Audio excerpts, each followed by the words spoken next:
Hey everybody, Texas Stroker here, Lance's Performance Shop, Lone Star Mopars.com. Friday, man, it was super nice. It was like 80, kind of windy. Saturday was just super windy and in the 60s, and today it's like 35. So, not as windy. I guess the front pass there had some like sleet, small hail this morning. Crazy stuff. But this is also crazy stuff. This is our first ever Zoro tool haul. Zoro, if you don't know, if you ever just like type something in, you know, or Google it, or have a part number you're trying to find somewhere that has it in stock, it's one of those things that usually comes up at the top of like your Google search, and it's like a sponsored ad type of deal, and you think, yeah, it's a really good price, it's probably a scam. I decided to investigate that. I've never bought anything from Zoro. I've been on the website a ton, you know, just like I said, kind of referencing stuff, seeing, you know, how prices compare. And there's a purchase that'll be the last thing we cover, and it's kind of the reason I pulled the trigger, decided to give it a go and hope for the best. But with one downside, possibly more, I've been very impressed thus far initially. Let me go ahead and elaborate on that. So I placed this order late night Thursday. And like I said, this is Sunday, and I got the stuff today. So it's always cool. That's the biggest perk of FedEx, really, in my opinion, is they do weekend delivery. So UPS, if you don't get it Friday, you're screwed. You got to wait till Monday. With FedEx, you get your stuff Saturday or Sunday. So that's one perk of FedEx home delivery. But this is kind of just like an eclectic assortment of stuff, and based on what I know now, depending on what this final item turns out to possibly be, whether it's good or bad, probably going to be ordering some more. So anyway, let's just get started here. I brought in these two items. I guess I'll throw them down together for you. They were packaged in a giant box with much longer items you'll see here shortly. In this instance, we're doing this tool haul not alphabetical, not by way of the packing list. Oh no, we're going lightest to heaviest. So keep that in mind as you try to guess ahead. If you don't want to guess ahead, if you want to spoil the video, you can click the description box, see more. I do timestamps and links. I make nothing off of that. That way, if you see something and you want to come back, reinvestigate it later, you don't have to skim through the whole video. You just go down there, you can click it. It takes you right to that point. Alpha gloves, I also make nothing off of, but with a discount code Lone Star, you can save 20%. Now, these items right here, they're paint markers, if you did not know from looking at them. And the orange one, you would be looking at $336, and the blue one, you would be looking at $357. We paid a bit less than that because one of the cool things about Zoro, you kind of have to hunt sometimes, but you can find some kind of ridiculous discounts. It's not much here on these small items. But as we progress in the tool haul, I think you will be impressed. So, basically knocks these from like $3 and change to almost $3, roughly. Now, I'm not going to tell you what I'm going to do with these. Some of you might guess. But paint pens is one of those things, they either work or they don't. And if they work once, they often don't work a second time. So these are Markal. Apparently, these are German-based, which I had no idea. I've used the Markal little like yellow paint crayons for years. Whenever I label stuff at work. Those are the paint crayons, so I don't really have issues there. But these right here are paint pens, and I was trying to get fine tips. One knock on Zoro, sometimes there's not product pictures. Other times there's pictures and descriptions that do not quite coincide. For example, the picture shows fine, fine, fine printed on the paint marker, and then the description says medium, and you don't know which one to believe. And then you go to another product, you know, same line, and it also says medium tip, but it shows medium tip. It's one of those types of deals, so it's kind of a crapshoot in that regard, unless you like research the company and find part numbers you can cross-reference. But this was supposed to be a fine tip, and it is not. It is a medium tip, as best I can tell. Interestingly enough, though, this says made in the USA. So I don't know, if you look on the website, this said Germany. So either way, like I said, I've used Markal, not paint pens, but paint crayons, and I've not had any issues with them. This one, when I talk about the fine, fine, fine, I'm not like, you know, being elaborate or, you know, excessive, like fine, fine, fine, fine, fine, you know. And when I ordered that, it said the same thing, even though the description didn't. So I guess in this case, we should have gone with that. Now, this one is made in Germany, by golly. So the fine, fine, fine is made in Germany. And then right here, this orange one that's not fine, fine, fine, it is made in America. Interesting. So, I'm noting I have zero clue. There we go. Finally got this cap off. That's a tip that's not really going to be conducive to what I wanted it to do. I'm sure I'll find another use for it. Now, the kicker here is going to be if the blue tip is better. The blue tip, oh yeah. It's a little big too. I'm sure for a paint pen that's relatively fine. It's more fine compared to the orange one, but neither one of these is quite as fine as I had hoped. But if they function, we should be able to get some usage out of them, so that's cool. I mean, that cap is very, very stubborn on the orange one. We'll just have those back there in the backdrop for your viewing pleasure as we continue on. Now, this next item, you would typically pay, let's see, just about $10. We got it for about $7 3/4. It is from Ullman. And what it is a telescoping magnetic pickup tool. So, this has the power cap that shields, what is a power cap? You want to know more about it? Shields the sides from attracting other metal surfaces. This is a big deal.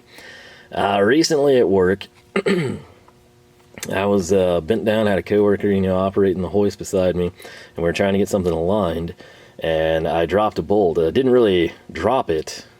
It was wedged, and I had requested a hammer, and he didn't want to get the hammer, and then unbeknownst to me, like, I can't remember what he handed me, and it wasn't going to happen, and so I was like, screw it, I'm going to get up and get the hammer even though you're standing and I'm on my knees. And then as I had gotten up, he decided to shimmy the item, and then the bolt fell down through the bottom. Luckily, there's a cage there to protect it and catch the bolt, but it's also underwater, so what did I have to do? Well, I had to go get a magnetic pickup tool, and ours kind of suck. There used to be several, now there's like one, and it stays back in the electrical area for when stuff falls deep into panels. It's like one of those El Cheapo, like AutoZone Napa ones that just like eventually the shaft comes out of the case that had the pin holder. You know what I'm talking about. And as I was going down, though, what constantly happens, like, I'm going after the bolt, right? And the cage is, of course, metal, and so, ding, I'm sticking here, and I have to pull it back, and then, ding, you stick here, and then you have to pull it back, but not as hard, and you can't break free, so you sling it, and then you stick over here. And this little cap, I know it kind of looks dorky and innocent, but that's going to shield you from doing that, and that's one of the reasons I bought this. I'm going to play around with this here, and then if I like these, there's like a whole expansive line of these. Obviously, the way these work, if you were unaware, you've got like the real cheap dinky ones that are going to be small and they'll pick up a little bit of weight, and then you can get some pretty crazy weights that you can actually pick up from the same pin style. Obviously, they get bigger. Sometimes you have like a heavier weight and a shorter length. Sometimes you have like a heavier weight and a way longer length. It just kind of depends. So if this is a situation where if you're only working in like a sidewall that's 8 inches deep, I mean, you're fine with something smaller than this, right? Because again, these extract out, they're collapsible.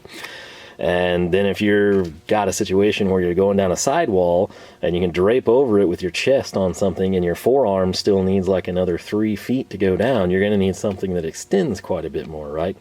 So you've got to factor in what length you're needing to go, best case scenario to worst case, buy for the worst case scenario. And then if you're dropping like, nuts and bolts that are small, like quarter, type stuff, you don't need much pull strength. If you're dropping like 5/8 like I did, or 3/4, you'll need a little bit more pull strength. Then if you're dropping crazy size stuff, or you're trying to pick up, like a metal component, I've got an air filter lid over here, so that's what I'm thinking of. You're going to need an even heavier pull weight. So if you want to do a gateway with these, where you purchase the smallest and dinkiest one, or maybe a mid-tier that'll be functional, evaluate it, see how you like it, that would be the way to go. And that's kind of exactly what I'm doing here. So in the case of this one, it will lift 5 pounds without the power cap. So apparently we can take that on and off. It's got a convenient pocket clip, which you can see right here. Then you've got a comfortable textured cushioned grip, and it telescopes. In this case, this is what's crazy, and this is where buying kind of like a reputable brand versus like a counter item, from a parts store, where those might extend out to like 2 feet. This goes to 33 1/4, and it's probably got stronger pull. But the part number on this one, again, I'll have it linked for you. What it looks like, it's HT-2, and this again kind of just infographic for the power cap. So like I said, if in the instance of like a panel, right, if you've dropped the tiny stupid terminal screw and you're like, oh shoot, number one, those are kind of hard to pick up even bare hand. Like if it was easy access, you might struggle with it a little bit, you definitely get it. But if you drop it over here and you've got like all these relays and fuse holders mounted, all of a sudden like it becomes hard and you have to start trying to fling it, and then if you run into a mounting stud or something, it's just a bad situation. The power cap would prevent me from sticking to the sidewall of the panel or any other metal surfaces, and I could just focus on the screw and make a clean extraction. So that is certainly what I'm hoping to achieve here. The power cap, we'll take a better look at it here in just a second. Man, this Cuttix on this lowest setting is like ideal for this vacuum formed, packing style stuff I've been having to deal with here recently. All right, so there we go.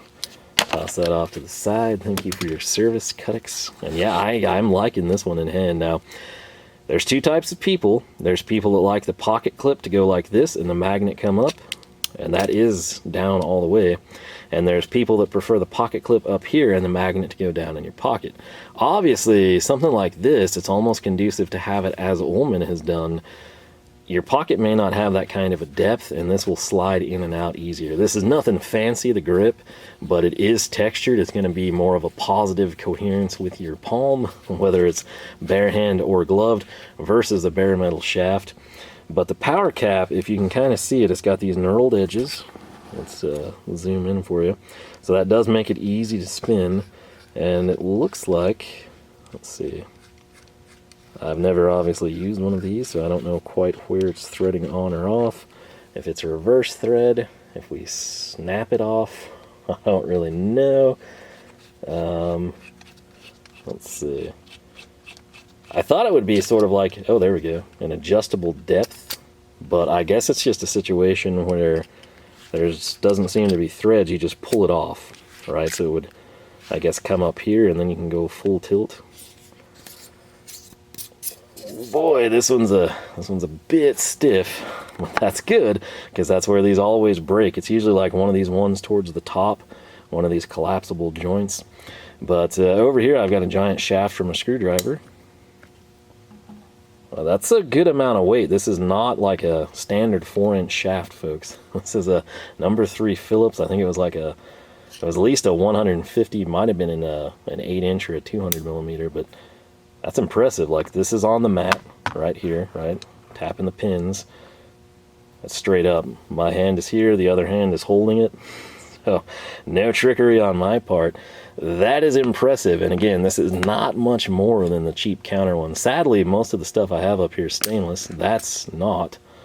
This is not a broken cut. That just, the magnet's that strong. So, that's cool. Now, if you note, I've got it sticking here to the side. May not be desirable, and that's where the power cap would come in. So I'm going to slide this down, and I do believe the body, the shaft, is actually stainless. So now check this out. Like, see how I'm not picking that up, and I can come in and get the magnet angled at that guy? Yeah, power cap. So I could play with this a long, shameful amount of time and be perfectly content.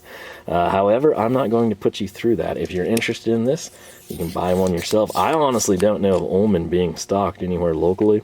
But again, there it is. This is the HT2. It's looking like this is going to be a good one. So who knows? I might pick up some of these for work on my next order. Might step it up a little bit. Who knows what exactly we will wind up doing. So, as I promised, we're going to go from lighter to heavier, and that's certainly what we're about to do here. And this is 2 items, but they're the exact same item. This also ties in with work. This is something that I have to use quite frequently, primarily getting top end bells off of motors. And that's why there's 2 of them. If anyone's ever had to go through that, you can probably relate. And what this comes from Proto. It's, yes, Stanley Proto, that's the deal. This is US made. This is going to be, part number they've got on the packing list is 3R548. I think we can find something different. For the pair, you should have spent $38.68 with a discount. I got them for right around $30. And if you're curious what I'm talking about, they just came in this little bag, not sealed or anything. It's this. And if you're thinking like, oh man, you know, you've brought in a lot of pry bars recently. I'm not going to say which ones because I never know what order I'm going to wind up releasing the videos in. But I have brought in a lot of pry bars, some cheap, some expensive.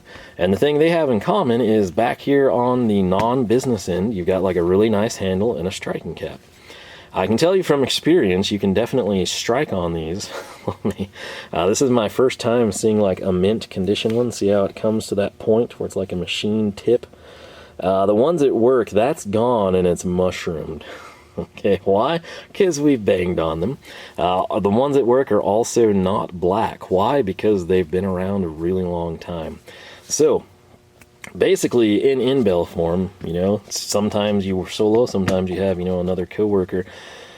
But you try to get these in under the top in bell, you know, and if you can, one side will usually go and the other won't, and then once you kind of get it going, then sometimes the other guy can come in on the other side, and then you just start, I call these Jimmy bars, but the way these differ, yes, it is a pry bar on this business end. The other thing, and this is really one of the bigger reasons, I'm pretty content with the pry bars I've got here. The reason I wanted to purchase these, aside from knowing that these are great and should serve me for life here at the house, is this end. And if you're like, man, you know, why, with everything you've brought in pry bar related that has good handles, you know, and striking caps, why would you get something that you're not intended to hit and that isn't comfortable to hold? Like, that's just bare metal, a hex shaft. Like, what? Why would you do this? Well, think about it. This side has utility too. So on this side, we're going to pry. So what would we do with this side aside from, you know, exert leverage? Well, the answer, we would put this in holes. And you're thinking like, well, I don't understand. Why would you do that? Think with me to a frame rail, okay? And now think you've just picked up a new Dart or Duster, right? And you built this badass motor for it, and you're sitting there and you go out to the track and it's like lifting and twisting. And, you know, you come back, you know, and the guy helping you crew that day is like, man, you know, you're picking the left front up, it's like twisting the car. And you're like, oh no, you know, I've heard stories about this. We got too much torque. So what are you going to do? You're going to detune the engine, right? Of course not. You're not going to detune the engine, take power away. You need to beef up the chassis. So coming in, layman's terms, you know, the best way to do it, you know, easiest, cheapest, most economical is bolt-in subframe connectors. And so you would have, it's basically like 2x3 tubing, 2x2, whatever it is. And then on the bolt-in style, instead of you having to weld it, you've got like a little bracket that comes up, sort of like, you know, picture this as a subframe connector, and then this block of wood is a bracket on this side, and then the block of wood is a bracket on this side, and this is just drilled. And what you're supposed to do is mock this up, kind of roughly engage it with jack stands or have someone hold it, whatever, mark a hole and drill it, right? Never be afraid to do that. On old Mopars, the frame rails, despite being strong, they typically, very, very rare, unless you're like going through a weld or somebody's exhaust jobs over the years, they drill very easily. But you come in and you drill it and then you put it back up, and what do? Like, this hole's dead on, you know, and you run your 1/2-inch bolt through and you get your 3/4 stuff, tighten it down, and then this one, it's occluded a little. So you can come in and you can use these again as alignment bars where you basically slide them in and then you can pull. And that's honestly the other selling point here. So for me, I'll use these just like I do as Jimmy bars if I ever need to do them. What would you do, like if you're not taking motors apart, you know, electric motors in this case? What's a scenario where you would need to use these as a Jimmy bar? Well, you can think of torque converters, like maybe it's a, you know, auto you're trashing, it's just all stock from, you know, summer of '68. You found it in a motorhome, you're going with a high stall converter, you don't care to salvage it. Super handy for that, if it's locked in, you know. Similarly, like a rear end where you've got the seal, the pumpkin going in, right? You can kind of come in, pry that up. And it's just nice to have two. It's nice to have several. That's why I was saying, like with the Harbor Freight pry bars, right? It's nice to just have stuff. You get something popped up, you leave it there, you come in and you work another one, and you work your way around. You need quantity in that case. So what I want to highlight here, and this is just like the stuff at work, man. It's, again, just aside from being black, you can see when the black comes off, that's what they start to look like. I'm totally fine with that. That's how I prefer them, actually. But on right there, it's going to say, wear safety goggles, and then it's a P74. But if I flip her over, boom, This is the J2120 Proto USA. If you buy from the Mac guy, you can probably pick these up as well. Not sure you'd be able to snag them for like 15 a piece, but these are fantastic bars. Again, I say that based on my experience at work, where they've been around forever. We have tons of them there. I didn't bother to compare part numbers. I just kind of figured 18 would be a sweet spot. Plus, this is important I tell you this, if you're thinking like, I'd kind of like to get the 16s. Well, the 18 is cheaper than the 16. Why? I don't know.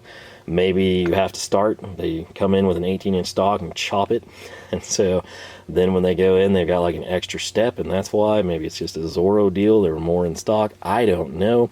The 18 probably sells more frequently. But they're available in several different lengths, probably starting at 12, possibly smaller. But you can go on up there in size if you need to. But again, they're fantastic.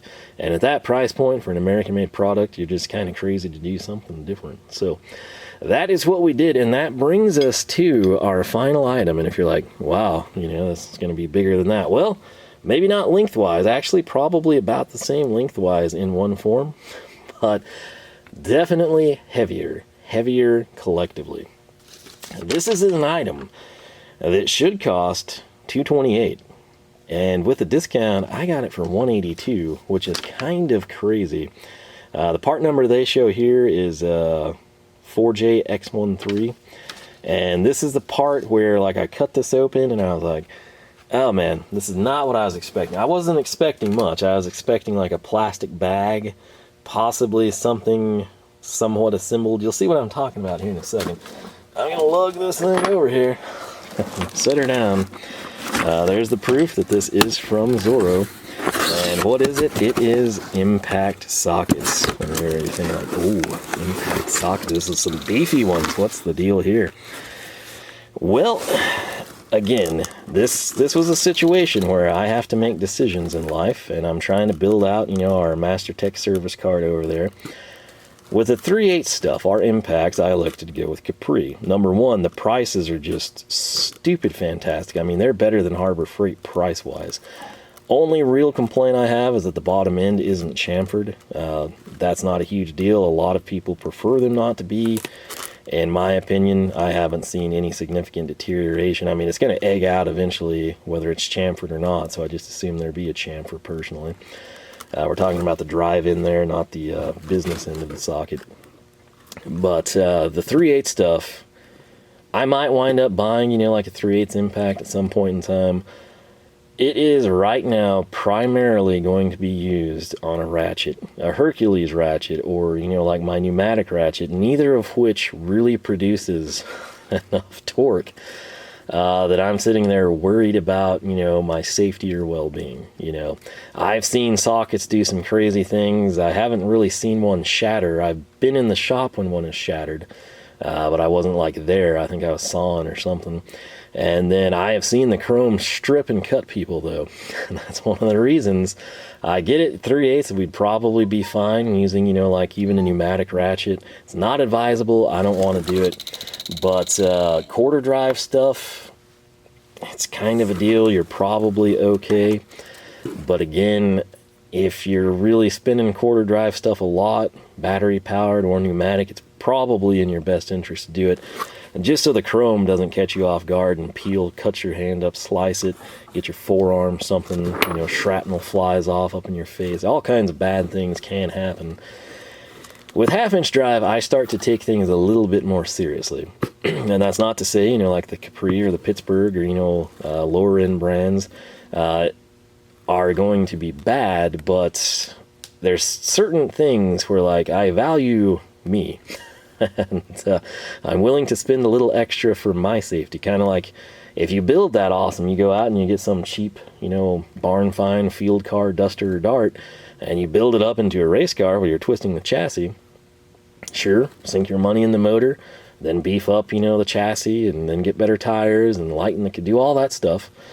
But don't skimp on your helmet, right? It may not be you. It may never be you, you know, that loses control, goes in the wall, flips, you know, rolls the car, jumps the rail, whatever. But it might be, you know, the car, you know, in the lane over. You know, the guy loses control, breaks free, you know, on a shift, and he's headed right for the passenger door of your car. Well, that's not good, and that's going to be one of those situations. You never hear people say like, man, I really regret spending all this money on my helmet. Okay, this is sort of where I come in and I justify this at the half-inch drive level. Okay, with half-inch drive, yes, some of it will be, just a Hercules battery powered, which we're probably not going to be crazy insane with. But with a pneumatic impact, I've seen bad things happen, and I'm, again, personally of the mindset you pay for quality because it's kind of taking care of yourself, right?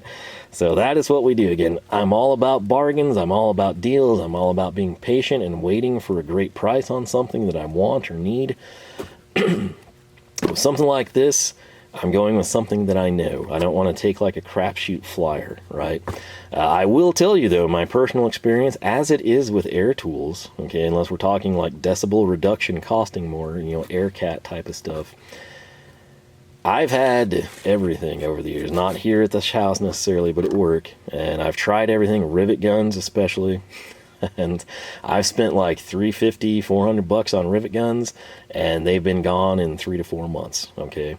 I've gone and I've gotten the little central pneumatic, not the cheapest one, but the one up, and I get better life out of them. This is in an industrial setting. I can do the same thing with, Ingersoll Rand and insert brand, and I know people don't want to hear that. This is my experience, okay? This is kind of why I have beliefs on Milwaukee and DeWalt. I kind of know what I can expect to see in an industrial setting. Homeowner, weekend stuff, after hours stuff, it's going to be extended greatly because it's not sitting there running the vast majority of a day. You're probably going to clean it up a little bit better. It's not going to be as dusty. It's not a production setting. Numerous things add up to completely change life expectancy of doing stuff at home in your garage Friday, Saturday, and Sunday versus Monday through Friday for 10 to 12 hours, okay? With the impact sockets, it's just one of those deals. I don't want to take chances. Where I was going with that is I'm also kind of the mindset, if you go and you get like a decent, reputable impact socket, it's probably going to be made in Taiwan. And I'm not sure that the life cycle, like if you use 15/16, like I do at work all the time, and you just actually tracked it, which is insane to think of doing, but if you did track it scientifically or just put it in a lab type of a deal, I think you're going to get really good life out of the cheap stuff. Would you get better life out of something expensive? I believe so. But it's a deal where for the average person, I'm not sure that that's worth it, especially like, mechanics, or side deals, industrial stuff. You have to think about that, especially like if you're in charge of like purchasing the tools and everything like that for the company. But I'm not so sure that you couldn't go like Gray Pneumatic or Capri or maybe even Pittsburgh and get very comparable life. Maybe it's 85%, maybe it's 75%, but then when you put that with the price, or you factor in like, this has a lifetime warranty, this has a 3-year warranty, and then if you're familiar with where you're buying it and you're like, hey, I can just show up with this and they give me a new one. If they don't have a loose single stock, they break a set down and throw the set on clearance. You have to factor that stuff in. Sometimes that's like a bigger deal, especially like if it's your own stuff, like if work makes you buy your own tools. That's why, again, tool trucks are so popular with mechanics. In an industrial setting, you usually got suppliers, or you're like the one person that goes to the truck and buy for the shop type of deal. But with the impact sockets half-inch drive, that's where you're generating some serious torque, right? Things can shatter, things will peel, there's lots and lots of RPMs involved here, and I just like the peace of mind of doing it right. So, even though it's here at the house, my old, like I've gotten by with like some Husky stuff, that came in a set way back in the day, and then some specific sizes I needed or thinner sidewalls we've got. This is me taking what I know from work and applying it at home. That said, for what I'm doing here, this actually may not be ideal. I'm about to time the card out, but the reason that this set may not be ideal for me here is the thicker sidewall. In an industrial setting, like especially knowing the clearances and tolerances, confines that you're working with, I'm of a mindset that the thicker sidewall, the better. In an automotive application, that would generally ring true until you factor in the fact that this socket will not go where you need it to because it's too fat, right? That's when, you know, this awesome, hefty, beefy thing becomes detrimental, and you have to go and you say, hey, you know, I need 9/16, 3/4, 15/16, and 1 1/8 in a thin sidewall profile, and then you have to invest in that. So it's something we'll have to investigate, but what I elected to buy here is Proto. And again, that comes from my experience at work. I know how well those have held up, and I'm not going to subject them to near the abuse, and I'm very confident it was a great purchase. Again, this is haven't even stated this yet because we've been building up to it, but this is the 19-piece set. This is like the insane, ridiculous one. That's going to cover, like, honestly, bigger than I would typically go with half-inch drive. That said, just like I kind of like to cheese the 3/8 stuff, go a little small and quite a bit bigger, in part for the sidewall. You know, like if you have 15/16 half-inch drive versus 15/16 3/8, clearance becomes an issue. The 3/8 might get the job done. This one is pretty comprehensive, and I elected to go with the deeps first. I kind of wanted to I haven't seen a new Proto socket in a long time, okay, because the ones at work are old. They don't look black anymore. That's how old they are. They've got like the sidewalls where they constantly ride. There's like ridges in them, but they just hold up. They're incredibly beefy. And when you consider I got 19 pieces here and we were out the door for around $180, American made. This is not, you know, the best of Taiwan or anything like that, or the, you know, higher end Chinese. This is American made. This is stuff I've got personal experience with and believe in. And I've kind of gone out, you know, on a limb and sunk some cash in. That $182 is a lot of money to me, you know, for impact sockets. But it's a deal where the Taiwanese stuff is getting up there in price. There's no set that I can find that's near this comprehensive for half-inch drive. And for the deeps especially, I wanted to go all out, so that's what we've done. Now, it should be 19 sockets. I don't know if it is. I mean, this is what I'm working with. This is exactly how it shipped. I guess there are rails here. I've obviously not spent a lot of time on this. I've got a few clips. I'm going to not make you sit through this because we've already cleared 30 minutes. I'm just going to extract these, pull them out, populate the rails, and then we'll talk about them there. So let me get started on that, and hopefully everything is here. All right, well, that took a while, but they are all 19 in place. And if you're curious about the size range, which I'm sure you are, 3/8 all the way, ding, ding, ding, ding, ding, off camera, snaking around 2.5 inches. Let me kind of show you what we've got over there. So, yeah, 19 pieces, super comprehensive contents if you're curious. 3/8, 7/16, half, 9/16, 5/8, 11/16, 3/4. That's where a lot of like cheap sets stop, and that's kind of crazy to me. Half-inch, you would at least, in my opinion, want to be able to handle, you know, 3/4 hardware. So coming over here, you've got 13/16, 7/8. Again, some other sets will stop at the 7/8 spot. 15/16, and then you get to the 1 inch, right? And then the way, for all you metric people out there, you know, the way I was always kind of like found easy to handle fractional stuff, you think of 16ths, okay? So we go from 1, and then over here, you've got inch and a 16th, and then you have what after that? 2/16, and that's not proper. You reduce it down. So you've got inch and an 1/8. That's where I would be fine with the set stopping, really. Inch and a 1/4 is another good spot. So we're going to go from inch and an 1/8, or inch and 2/16, to 3/16. And then we snake over and we've got an inch and 4/16. That, of course, is not proper. We can reduce it.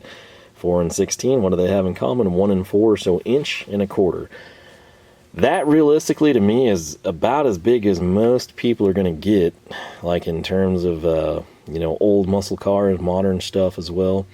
Obviously, maybe if you're doing trucks or you're into off-road stuff, maybe you need some bigger sizes. But where this extends it another 4 sockets is we go from 4/16 or 1/4 to 5/16, 6/16 or 3/8, 7/16, and we end on 8/16 or 1 1/2 inches. That is right, 3/8 to 1.5 inches. I'm very content with the set contents in this one. What's not super great with these is if you're accustomed to like the Taiwan stuff, you know, one place you got to give them credit is the laser etching, right?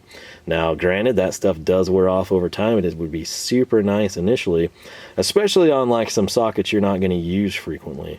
Like if you do 3/8 stuff and you kind of like 9/16 and under, that's your go-to is 3/8. It would be cool to have your smaller ones labeled. That's going to stay visible. Same with these big ones. If you're typically going to max out at like 3/4 hardware, it'd be cool if you had your big 1.5" in the back, but it was easily labeled so you kind of know. Now that said, I have no issues getting these extra 4 sockets, especially at the price point. But basically, we're going with this one just because it's the easiest to see. You've got a standalone part number. You can see it's Proto USA Professional. 1.5" is your size. That's all you're going to have. This backside, nothing. If you want to do something, if you want to etch it, stamp it, it's not the easiest thing to stamp for most people, but you can do that. If you need to put something down here, if you need to put tape around them, color code them, pinstripe them, whatever works for you. Something like this is kind of a lost art, but once upon a time, impacts were pinned. You had a ring go through, right? Sort of for safety. So that feature still carries over. Right here, this drive end is chamfered. You'll also note that it's machined down. If we come in here, super nice. Again, all sockets now pretty much have some form of like grip by the flat, not the corner, and that's what these little polygons are going to do, right? We're going to basically have the nut set nest there, and then it can't possibly grab there because there's the radius, right? So it's going to hit the flat, and that's where your impact and wear will be. This one is broached, so basically what we mean by that, it's not all the way. This is a situation, some people are way more picky about this than others, but it's just a situation if you're using this to start a nut, you know, kind of by hand, so you don't have a crosser. If you're running this, you know, on an impact and you don't have the threads right, you're shot. Your stud, your bolt, whatever, you know, hardware you got is ruined really fast when you're, you know, doing things with an impact. So that's kind of the selling point here. Your nut would just come in and rest, and then you would come in and you could just spin it and make sure it's going smooth, take the socket off, confirm it, and then you bolt it back up to your impact and zip it down, right? So this is the biggest one, again, 1.5". That's why we're kind of using it to showcase. We can drop down here. They're going to all neck these 4 big sizes, 5/16 and up. So 1.25" is where we stop seeing that. So this is the 1.25", and it does not have that stepped machine level, right? It's just kind of a standard socket. Note that it is chamfered. Note that there's the pin slot.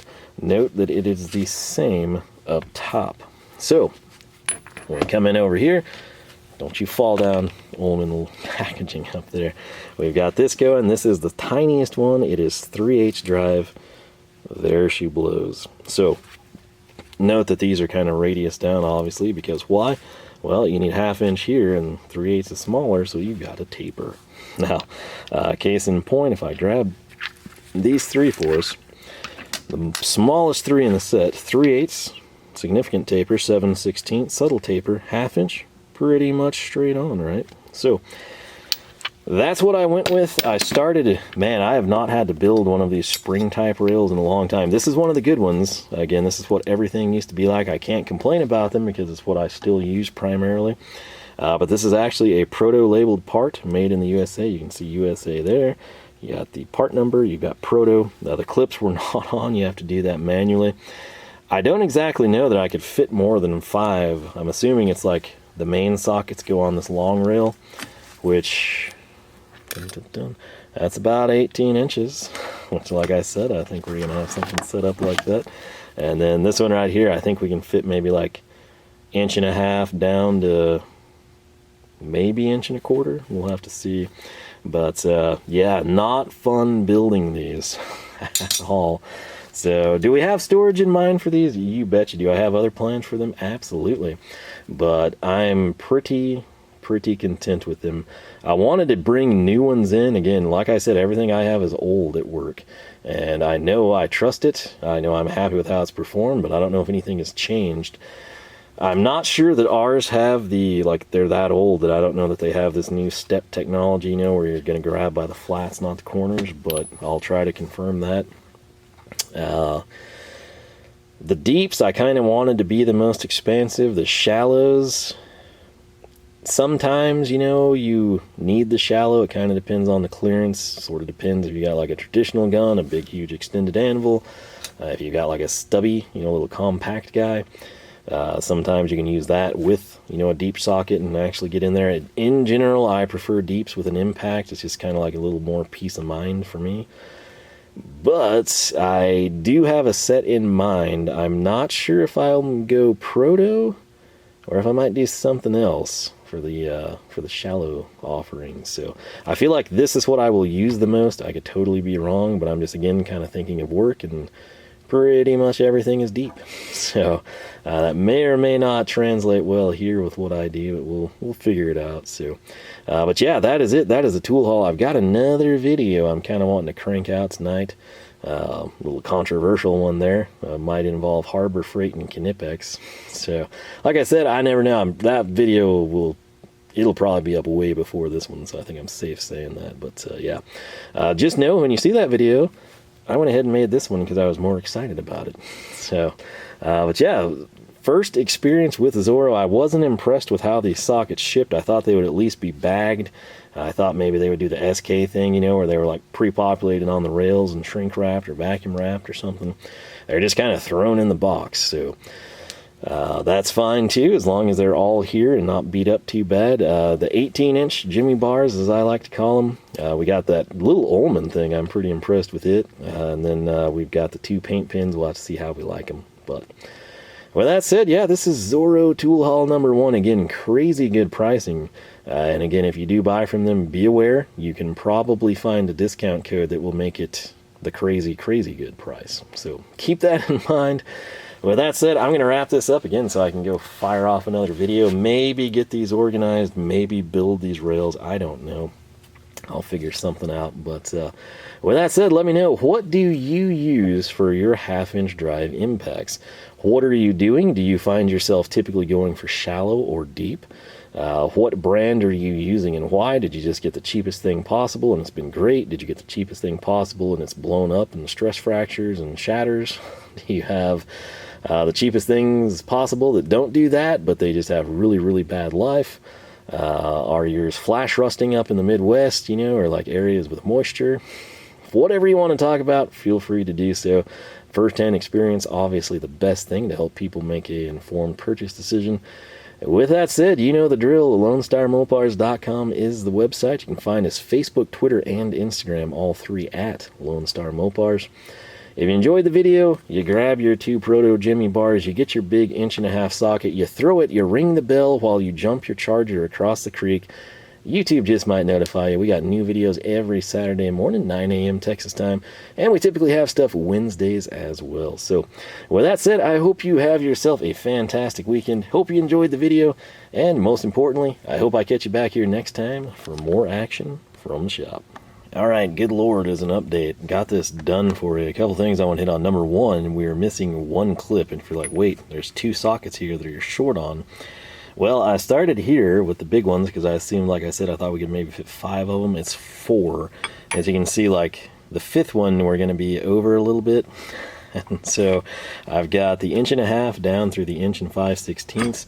1 1/4 and 3/16 are sort of solos right now. And then up here, I'm up to the 1 1/8. And I could fit 1 more. I do have a clip.